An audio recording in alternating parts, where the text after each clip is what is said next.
Salut tout le monde, aujourd'hui on va parler perte de chiffre d'affaires et l'objectif de cette vidéo c'est de vous apporter des clés simples pour comprendre et agir face à cette situation. Pour ceux qui ne me connaissent pas, je suis Cyril Dacosta, coiffeur, formateur et fondateur de Dévotion, spécialisé dans l'accompagnement des salons de coiffure et la vidéo commence maintenant. Pour commencer cette vidéo, l'intérêt aujourd'hui c'est de comprendre d'ores et déjà qu'on a tous été confrontés ou on sera tous confrontés à un moment donné à une perte de vitesse dans nos entreprises, ça fait partie de la vie des entrepreneurs.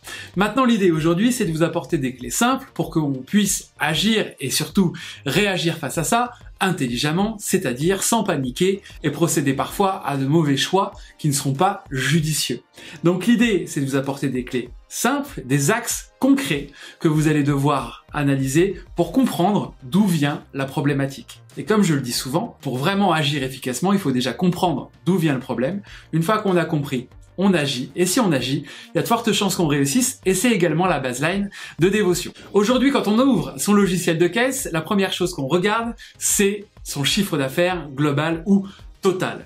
Et l'idée, c'est de comprendre à l'intérieur de ça s'il a monté ou baissé, ou s'il est à l'équilibre par rapport à l'année précédente. Et forcément, si tu es devant cette vidéo, c'est que ton chiffre d'affaires a potentiellement baissé.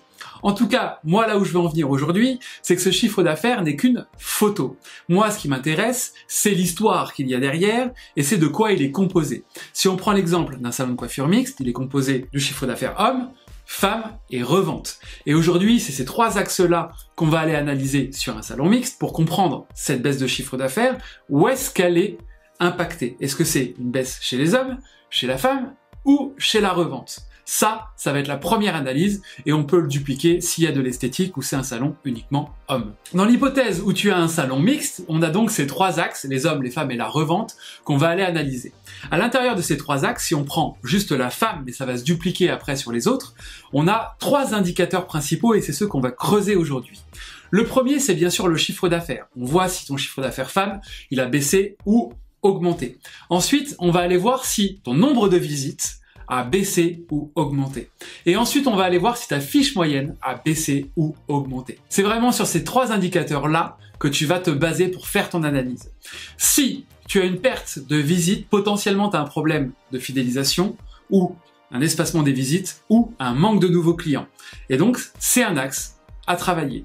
Potentiellement, si tu as une baisse sur ta fiche moyenne, c'est que tu as moins de force de proposition dans ton salon et du coup, tes clients, au global, dépensent moins d'argent quand ils viennent.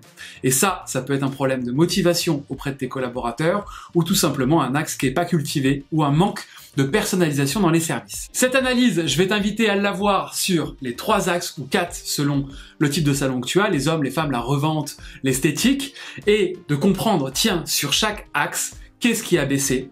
Et quand ça a baissé, est-ce que c'est le nombre de visites ou la fiche moyenne?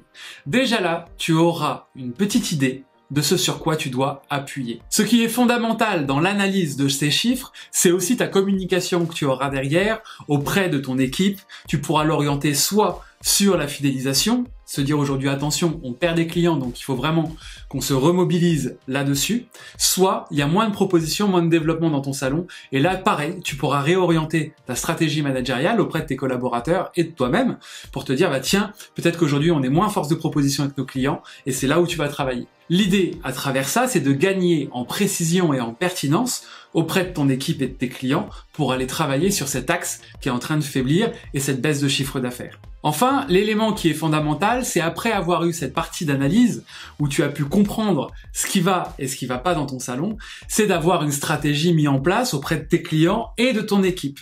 La première chose, c'est réunir son équipe et bien sûr communiquer l'axe sur lequel on doit travailler et aussi avec eux comprendre pourquoi il y a eu une baisse à ce niveau-là. Ensuite, vis-à-vis de tes clients, ça peut être des opérations marketing, de la communication à travers les réseaux sociaux ou autres. Un autre élément fondamental sur lequel je souhaite attirer ton attention aujourd'hui, c'est que chiffre d'affaires ne rime pas forcément avec rentabilité. Parfois, on peut avoir un chiffre d'affaires constant, mais avoir un collaborateur de moins, ce qui fait qu'on a forcément une meilleure rentabilité. Et à contrario, on peut aussi avoir un chiffre d'affaires constant et un collaborateur de plus, et du coup plus de charges, et donc moins de rentabilité. Donc, dans ton analyse, prends aussi ce paramètre en te disant, tiens, l'année dernière, on était combien de collaborateurs, et aujourd'hui, on est combien? Ça te permettra aussi d'avoir ce regard performance, chiffre d'affaires et rentabilité. Maintenant, si tu veux en savoir plus et aller beaucoup plus loin, bien sûr, tu sais ce qu'il te reste à faire. C'est juste en bas dans la description, tu peux également me contacter. En attendant, j'espère que cette vidéo t'a plu et qu'elle t'a apporté des clés concrètes pour agir sur cette baisse de chiffre d'affaires. Tu peux aussi me suivre et trouver plein d'autres astuces sur Facebook, YouTube, Instagram, bref, partout. Je te dis à bientôt, bye bye.